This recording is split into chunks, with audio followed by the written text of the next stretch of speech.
this is Sarah, and for this video I'm going to talk about the second house cusp, the sign of Taurus, and the asteroid Juno. So I know even though the last video I said I would be talking about Venus and the second house cusp in Taurus, I decided since Venus is the planetary, that even though Venus is the planetary ruler of Taurus, it also rules the sign of Libra.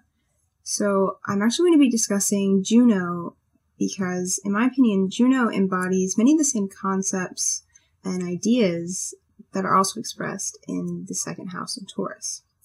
So I will be skipping over Venus for now until I get to the 7th house in Libra. But no worries, I will be getting to Venus eventually. It's just for this one, since it's the ruler of two signs, I'm just going to talk about Juno. So on to the second house cusp. So the second house is actually not too unlike the first. The second house is about our resources, possessions, and in general just the things we value.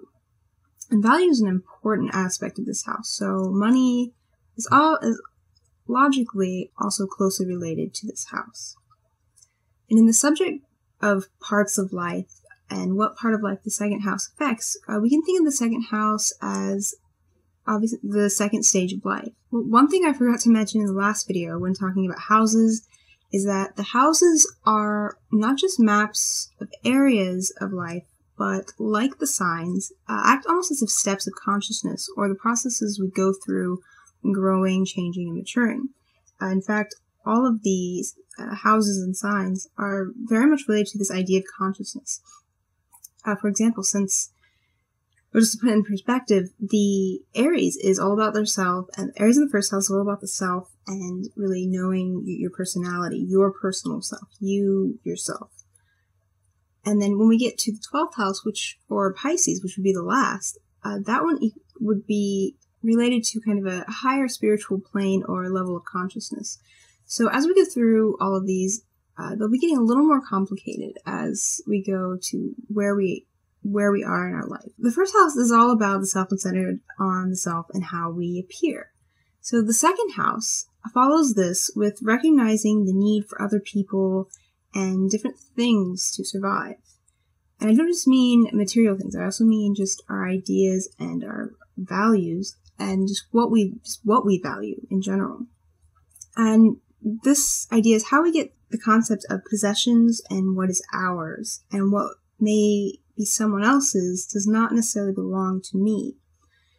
And so the second house is not only about what we have, but also what we wish we had, or what we wish we will have, or wish to have. I've always seen the second house as and Taurus as the kind of tragic houses, the tragic house and sign, because it seems that jealousy and possession and what we have is really important ideas for these. But it also makes it just important in general because what we have as what we as humans desire can drive our entire lives and will determine what type of directions or paths we may follow later on, and just in general from beginning we're born to when we die. It also describes our attitudes towards money and resources, as well as our attitudes in general towards the material world and conditions we might encounter that incorporate tangible objects. The material world and tangible world is crucial in reference to the second house, exactly how it is with the sign of Taurus, which is also an earth sign. And whenever I think of earth signs, I always think of what is tangible, what can be done, what can be seen and be used. So Taurus is an earth sign, as I said, and this is very much like the second house. So in the zodiac, Taurus comes right after Aries and can be associated, of course, like I said, with the second house. Now, the glyph of Taurus represents the head and horns of a bull, and unsurprisingly, the word Taurus in Latin means bull. The glyph also represents the chin and the Adam's apple region in human anatomy, since the sign of Taurus rules the throat. Its keyword or definition is I have, and this definition goes perfectly with the theme of possessions, resources, and jealousy. So it's what we have, I have. And its color is between red and orange, and its musical note is C sharp or D flat. Well, individuals with their sun positioned in this sign can be described as bullish, much like the word Taurus. These people are driven to achieve their desires, and they'll change into situations headfirst, much like a bull would. And Taurus is a fixed sign, so these individuals do not like change so much. They can be very stubborn, but when change does come, because everything must change and evolve, they may be unhappy about it, but they will still persevere and really strive for their goals. So this is not a negative sign by any means. Of course, no sign is negative, and no sign is all positive. Everything has two sides to it. But if these individuals do not accept change, they may have extreme anxiety and feel great unease in their environment. So this is how I kind of see how and why I kind of see it kind of as a tragic sign. If they are steady and they drive hard and work at what they're trying to accomplish, they can be very dependable. They will pull through with what they need to do. So the sign is also a feminine sign, and it's ruled by Venus, like I said, which gives Taurus a fascination and appreciation of the finer beautiful things in life. This aspect also goes back to the idea of what one values. So Taurus is really a sign of values and morals, and since it's an earth sign, it's kind of like the sign of Capricorn is almost the Hierophant, if we were to look at this in the tarot, which I believe the Hierophant, if you were to use tarot and astrology together, the Hierophant is the card that represents the sign of Taurus. So we can see values and morals and as a great indicator of what Taurus signs, or what the sign of Taurus encompasses within its own meanings. That brings me to the asteroid Juno. And Juno was so named after the Roman goddess Juno, who was the wife of Jupiter. And the glyph of Juno is represented by a scepter with a star on top.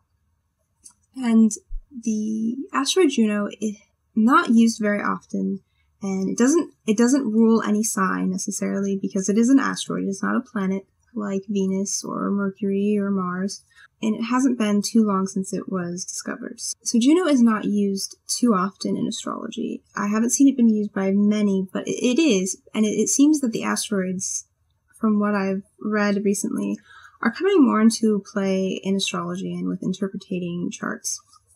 I personally have not included Juno in my interpretations yet.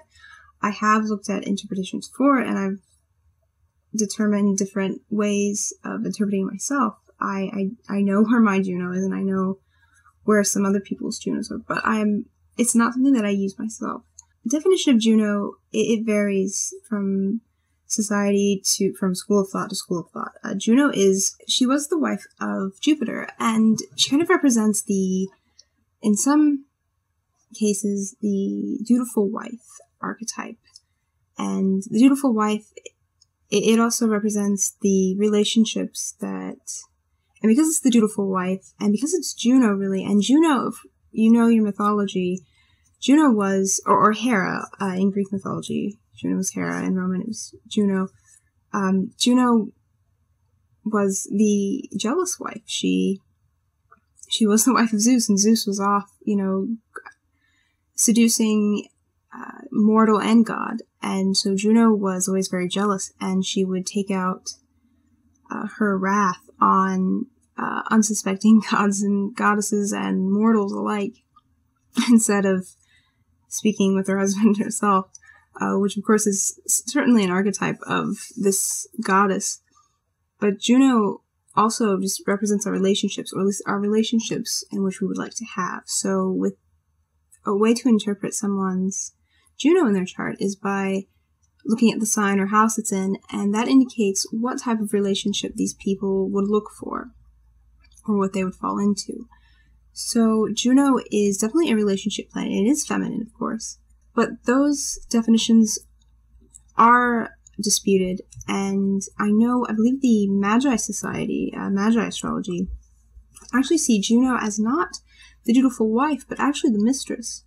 And that sort of makes sense, in that it's more looking at the archetype as a whole of Juno, and not necessarily, or the idea that the whole story of Juno, and it being the mistress. So it's more like, to me, I see Juno in that light as more of like the Scarlet Woman archetype, you know, the mistress, the other woman, so it's more like Lilith, I suppose, the Black Moon Lilith. But I am not sure. I do not use Juno myself, and it hasn't been quite standardized yet. So that is all I have on Juno for now.